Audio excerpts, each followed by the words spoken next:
Hey everybody, Iron Obi, and I'm back again. Now, I've been gone for a little while, but so I'll get to that at the end of the video, but really quickly I wanted to look into the reason you probably clicked on this video, and that is that with about a little less than a week with Tomb Kings coming out on January 23rd, Creative Assembly have released a quick update to let us know what's going on before we get that official update, and this is going to be updating, of course, for the new Tomb Kings factions coming into the game, a brand new Skaven Legendary Lord, which we were anticipating, we knew that was coming, and what I wasn't seeing coming, which was a complete, not rework, but more things that have been updated for the Bretonnian faction, which is one of my favorite factions. So actually, when Tomb Kings come out, it's probably going to be a little bit harder for me to choose which one to start out with, so I might end up doing 2 playthroughs on the channel when that comes out. But let me get into it real quick, and I'll tell you right here from what Creative Assembly has said.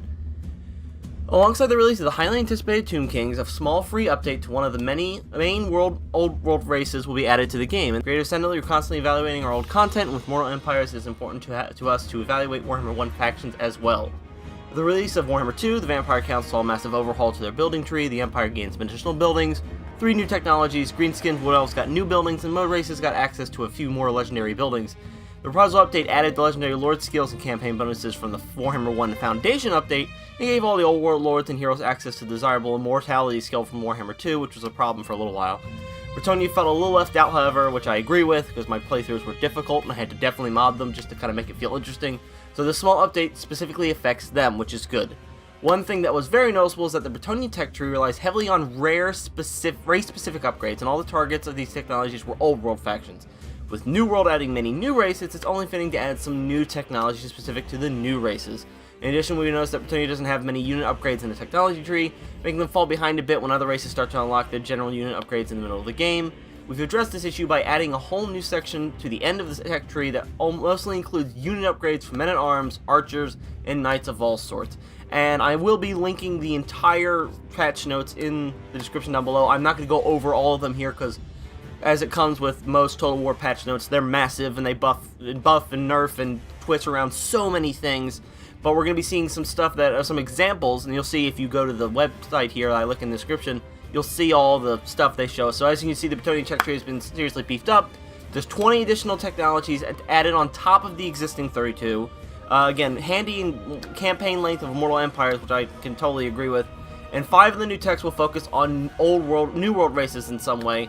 And you can see in the video, you'll not see in the video, but if you go to the description page, you'll see all the stuff such as things like Desert Purge Decree, Victory against Tomb Kings, +2 Chivalry when fighting Tomb Kings, -5 diplomatic relationships with them, leadership when fighting them, and then melee attack with fighting them. Very similar to what we see with the old world lords, just kind of new world. So if you had, victories against Greenskins, you get better victories against Tomb Kings, which is definitely something Bretonnia needed, as well as things like Steel Furnaces, which gives you plus armor for all knight units at the end of the skill tree, which again is really useful for Bretonnia, because Bretonnia definitely did fall behind in some cases, which they really needed something. And I hope to eventually, in my playthroughs, be able to go down south and maybe unite some of those Bretonnian kingdoms on the coast of the desert, so maybe that would be a little more interesting of a playthrough. But getting back to the stuff, we'll also have things like hay stores, so -15 construction costs for Bretonnian stable and pasture buildings, and -35% downtime for Bretonnian stable and pasture buildings, which again is great. And then of course Luen Leoncoeur is going to be getting his some little more updates to make him a little more unique, and here's what they had to say about that. On the character side, we're very happy that unique lord skills of the Warhammer 2 legendary lords were so well received. The Reprisal update added some of the most old world races already, but they got most of their skills, but Bretonnia was one of the factions that still was left out. As much as we wanted to change a lot of the skill trees to make them unique, we had to be careful here, as moving or changing existing skills will break people's save games and make spent skill points disappear. So in the end, we decided to add 4 new skills for each of the Bretonnia legendary lords. So that's all 3 of them. That's King Luen Leoncoeur, the Fey Enchantress Morgan Le Fay, I think is her name in Warhammer, and I never play as the Bordello guy, but Bordello guy also got another one. So each are specific to the areas that the characters are famous for. So we'll get, again, Luen had the Font of Honor, so +2 experience for Knights of the Realm and Questing Knight unit recruits, and then -25% upkeep for those units as well. But that's not all. The frequent phrase of Warhammer 2 is that there's legendaries building almost everywhere, and that is true, making each province feel a little bit unique. We already added a few of these to the old world with the release of Mortal Empire, such as a certain famous brewery near Blackfire Pass, the Bloodkeep in Nuln, and the Fortress of Merovec in Musalan. There's always more we'd like to add, so in this update we added 4 more legendary buildings to the old world. This is the Peaks of Paravan, and there are different versions for Bretonnia, Wood Elves, and High Elves. Paravan is a mountainous dukedom famous for its Pegasi and other roosts of various flying creatures, and this building provides a boost to these kinds of units, which is nice to have that, some reason maybe for the High Elves to kind of go over and fight, Bretonnia just a little bit, maybe, go over there and kind of deal with them, really push you out of, just sticking into Ulthuan or, just staying in the old world, push you into the old world. The Forest of Laralorn, which is different for Wood Elves, High Elves, Dark Elves, Empire, and Bretonnia. In Salzenmund, this is an ancient enclave of elves that have been holding out in the deep forest of the Empire since the War of the Beard, providing potential source of warrior for elf races or a potential trading asset for human races. And then Oathgold Mine, different versions of dwarfs, Greenskin Skaven. In Gol Baraz, the source of purest gold lies beneath the Badlands, and dwarfs go to great lengths to recover it. Other deep-dwelling races may beat it to them, however. And then the Ruins of Morcaine, which is different for vampire counts and certain Tomb King's faction, also in Gol Baraz. Morcaine was the capital of the ancient kingdom that practiced necromancy, later usurped what we know as the Strogi vampires that once occupied most of the Badlands. Some ominous ruined crypts still exist. So again, I'm glad that they're adding more they're adding new legendary buildings, just to kind of push those races into kind of engaging with each other more, which is, I think, the biggest thing, that a biggest problem people have had with Mortal Empires is that the races kind of, if you're doing New World and Old World races, unless you kind of make it your job to kind of go over and just kind of mess around in the Old or New World, you're not going to see too much of a difference. And hopefully those legendary buildings will push the High Elves over to the New World, or push Bretonnia over to the High Elves, and just kind of really keep it, interesting. But now onto the Tomb Kings update.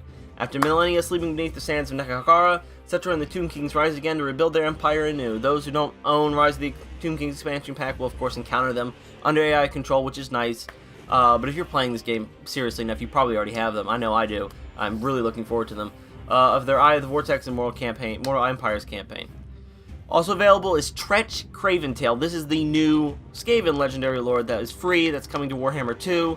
He exemplifies the Skaven qualities as underhandedness, furtiveness, and sublime guile, and he occupies a unique starting position up in Nagaroth, which is nice. They kind of maybe he kind of messes around with the Dark Elves a little bit more, so maybe the Dark Elves, because if you get towards the end of Mortal Empires campaigns, if you let the Dark Elves just kind of sit, and you kind of have to for a little while anyway, because you don't have really a way to gauge them, they can definitely become really strong and just basically almost rule the New World. I like to see that maybe having the Skaven be up there and mess with them a little bit will maybe keep them in check, or maybe not make them so powerful. To accompany Cetra, Arcane, Khalida, Katept, and Tretch, we've made a number of overhauls to many campaign and battle features in Warhammer 2, including many battle and campaign rebalancing changes to improve the Mortal Empire's experience. In addition, Bretonnia has seen the extensive overhaul with new skills for legendary lords, plethora of new technologies, legendary buildings, and specific settlements to more closely integrate their lords into Mortal Empires. Thank you so much. This update is applied via Steam, auto-update to your Warhammer 2 client when Tomb Kings launches. So we're not going to get these Bretonnia updates and the new Skaven Lord until Tuesday, but that's okay. We just takes a little bit. That happens. And of course, if you want to go look at everything and all the perks and all the Bretonnia editions and stuff, I won't be listing all of the patch notes here. You can just go down in the description, go to TotalWar.com, and boom, you can just look at all the patch notes. But I am so excited for the Tomb Kings. I did not expect to see Bretonnia get some sort of buff here. I'm seriously glad they did, because I do love Bretonnia, and it is going to make, when the 23rd comes around, it is going to make I'm probably still going to play as Tomb Kings, because I paid $20 for him. And I am looking forward to him. But the Bretonnia update is nice, because I originally had a Bretonnia playthrough. If you've been watching my channel for a little bit, I had a Bretonnia playthrough. And then randomly, I think it turned 48. It just corrupted. It's like, I can't do anything. Yep. Corrupted. No, it's all corrupted. Can't do anything. And I was like, okay, well, I have to restart. I was like, oh, I'll turn 40. I don't feel like playing all the way through again. So I got pushed off of it, and I was kind of playing around a little bit. And that's why, if you haven't seen them being updated in my channel, that's because I just lost progress, and I was like, I don't know that I want to go back through it again. But with that happening, getting the new update coming for Bretonnia. Not a bad time to maybe get back into that and hopefully do multiple playthroughs at the same time. Might be a little hard to kind of balance though, or not balance, just kind of keep each one relevant and do one episode, another episode, next episode. But I'm going to try and do that for you guys if you'd like to see that. Again, I will be going in with King Louis for Bretonnia. It's probably mostly going to be Mortal Empires. I'm not knocking the Vortex campaign, but I feel like Mortal Empires, like that, the attempt that you can basically like fight other factions that you normally can't fight in, say, the Vortex campaign or the Old World campaign in Warhammer 1, just really intrigues me. So I hope that'll be fun for you guys. I hope you can see that, and I can't wait for those updates to come. January 23rd is still, for me, 5 days away, but still too far away. But thanks for watching the video here, guys. Sorry this kind of rambled on a little bit, but I am very excited for these changes, and hopefully you are too. If you like this video, that would be appreciated. If you want to keep up to date with what's going on with Total War, I'm going to try to get back into the video groove. Feel free to subscribe to me, and I'll try to keep updated. And if you're looking forward to some of the Tomb Kings playthrough, you want to see how Tomb Kings play a little bit, I will be having a playthrough on my channel when they come out on the 23rd. Also, with some Bretonnia campaign, because I'm definitely rocking Bretonnia when it comes out 23rd. But anyway, guys, I've been Iron Obi. I'll see you on the next one. Bye.